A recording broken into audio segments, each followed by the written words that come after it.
BJP विजय उत्सव पालित।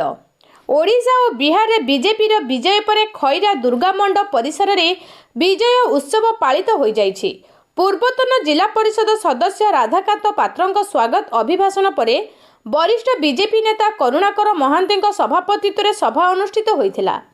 सिमुलिया विधायक पद्मलोचन पंडा जोगदेई नुआपड़ा उपनिर्वाचन मोहन सरकार एसिड टेस्ट थिबा बेले जय ढोलकिया बहु भोट्रे विजयी रेकर्ड सृष्टि करिसेंति बोली तांको वक्तव्य प्रकाश करथिले। आगामी दिन में ओडिशा रे डबल इंजन सरकार लोकमानक बहु कार्य करियो बोली मध्य प्रकाश करथिले। बीजेडी स्थिति तृतीय स्थान में रहिथिबारु एही दल रे भविष्यत भल नथिबार वक्तव्य प्रकाश करथिले।